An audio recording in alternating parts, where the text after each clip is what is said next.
Welcome back, everybody. Today I want to talk about a kind of a parody to an episode that I did not too long ago that kind of went a little bit viral, and it was on the topic of, are you an excuse activist? And I think that term basically is self-explanatory, but this time I wanted to put a tiny tad bit of a spin on it, as that one did really well. And this one is, are you an excuse absolutist? Do you catch yourself saying things like, I can't because of this, or when this happens, then I will do this. And it's impossible for me to do that because of said thing. Do you realize all of these are excuses? They're excuses. You are being an excuse absolutist, and it is holding you back from pursuing your dreams and taking action. It is. It's the hard truth. And I know that we all do this to some extent. It's very easy to do this, and I know that we have priorities in our life. That being said, what are your priorities? Why are your priorities your priorities? Why do you spend more time dreaming and thinking about your dream than you spend actually pursuing your dream? If every time you thought about your dream, if you turned every thought that you had into an action, where would you be? Just imagine where you would be. I know we have a lot more thoughts than we have time to make actions, but even if every thought you had regarding a different idea for your dream, if you had written down that thought every time, if you can, make it as simple as and manageable as you possibly can, put it into categories. Ideas regarding my financial plan, ideas regarding my 5-year plan, my 1 month plan, my 1 year plan, my income plan. If you had all of these thoughts organized by, sections, I think you would also be surprised. Truly, I do. How little your thoughts actually revolve around each other. And they're not necessarily so overwhelming because they're not as great as you think and I mean great as far as I don't think that you have so many like you might think that you do. The abundance of them is actually far smaller than it seems, because I have personally started doing this with thoughts that come to me, such as anxiety thoughts or ideas, creative ideas, because I don't want to forget any ideas. The funny thing is, I've noticed that I've noticed that even when I don't write down my ideas, they tend to resurface at some point because most of my thoughts all come back. The good ones and the bad ones.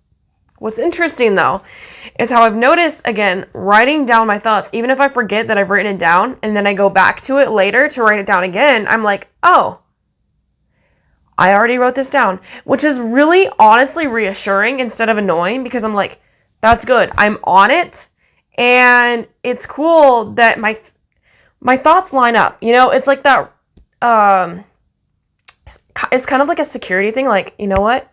I can trust myself that I am not just crazy, coming up with these ideas here and there, and I'm kind of manic about it. It's like, no, this is what I want. I keep re-going over the same thought. And it just it reassures me that really is what I want. And I like that. I like that a lot. So I want to encourage you to start doing that. Start doing that. You're going to be surprised truly at how little thoughts you might actually have. When I first started doing my coaching course that I've been doing lately, I had to write down a list of 99 things that I wanted. 99 things. And I was like, this is insane. There's no way I can write down 99 things that I want. There's so many more. I can't boil it down to only 99 things. You know what's funny? I got to maybe about 20 and I was stumped. I couldn't even think of anything else. The things that you want, again, are far less than you might think. We just circle over and over and over and over the same things that we want so much that when we put it into words and look at it on paper, we're like, everything else I can live without. If I could just get, and 20 things I think was even being generous. Those are things that like stretch things that I'm like, it's something I want if I'm being really greedy, but it's not necessarily like something I need tomorrow, you know. I still had to come up with 70 more things, but I did. And what was interesting is coming up with all these things, I was like, you know what? This writing, ironically, making this list of 99 things that I truly want makes me realize how few my priorities really are. How few my priorities really are. And how much more possible my priorities seem when I put this into perspective of what I truly want the most is maybe like these 3 things. And do I really think that I can't execute these 3 things when that's obviously what I want the most, more than everything else on this list or anything else that might be out there that somehow wouldn't have made it to a list of 99 things that I want? I thought that was so fascinating. Not to say that, you know, everybody works this way. I know that I am not necessarily like a super wanty person. I'm pretty content for the most part. That being said, I'm an only child. I'm used to getting what I want. So I feel like to struggle with finding 99 things, that's coming from me. I think that's doing pretty good. But as far as being an excuse absolutist, constantly making excuses gives away your power and it limits your potential. Each excuse becomes a barrier to progress, and it leaves you feeling stuck and frustrated and overwhelmed. You'll start to believe that success is out of reach, and you'll miss out on valuable opportunities because you're too focused on why something can't just work instead of finding solutions. You know, on a great level, being an excuse absolutist is actually playing victim. It's 1,000% playing a victim narrative because you're saying, I can't do that because of this. It's like, you know, those people who have like cancer or diseases and things, and I'm not trying to bash those people. What I'm saying is the people who use it as an excuse instead of an obstacle. Ooh, yeah, I really just said that. People use those things sometimes as an excuse and not as an obstacle. Believe me, I get it. It's hard. I personally have been diagnosed with an quote-unquote incurable condition, actually multiple incurable so-called conditions. And I am doing my absolute hardest. And believe me, this is not easy every day. There are days that I do not feel this way. Weeks I don't feel this way. But I try to approach it from the point of view, as an obstacle and not as defeat. Not from a victim narrative. I try to approach it as, this is an excuse for me to just opt out of life. It's like my free card to just get away with life. I take the hard way. I say, you know what? I do not know why I have been given this card to play, but I have been. It's a card that I was dealt, you know, And though I wish that I was given any other card but this, for some reason, God, the universe, whatever, knew that I could handle this. That's why it was given to me. And I know the dreams on my heart. And I know that this in no way could fully prevent me from executing my dream. It might be harder, but again, it's an obstacle. It is not an excuse. An obstacle really just is an excuse. It really is. An excuse is not a reason to back out. It really isn't. You need to shift your mindset from excuse absolutism. Absolutism, isn't that such a wild word? To solution-focused thinking. It's getting out of that fixed mindset and into the growth mindset.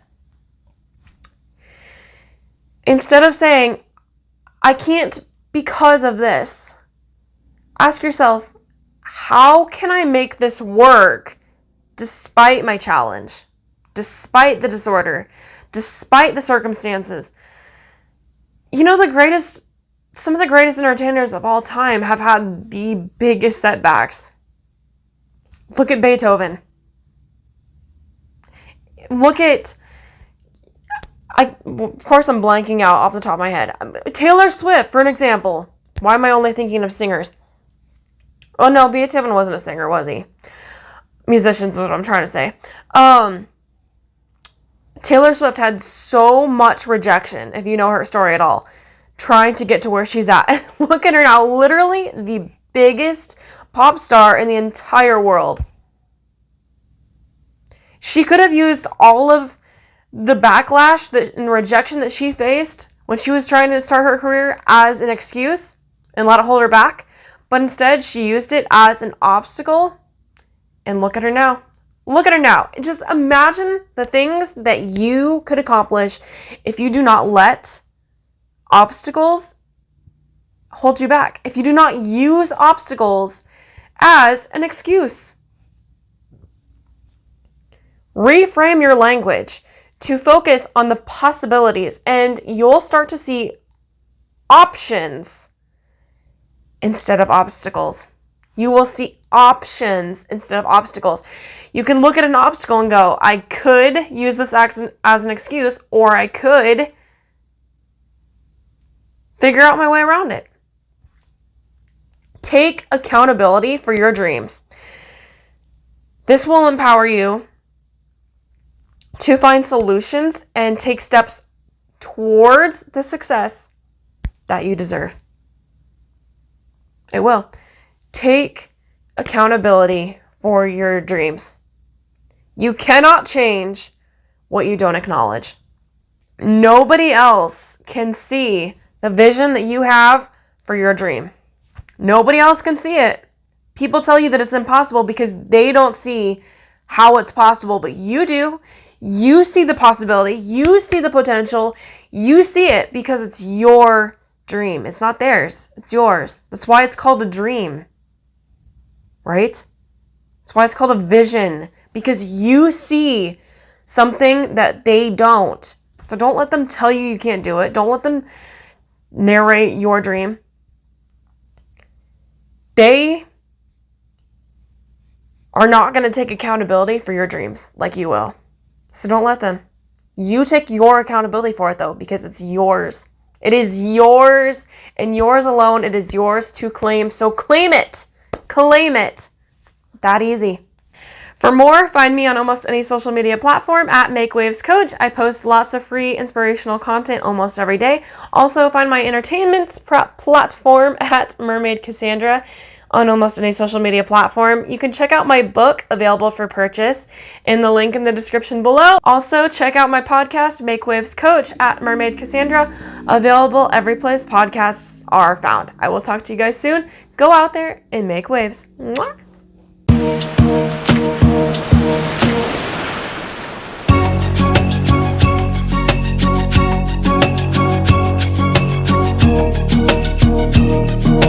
you.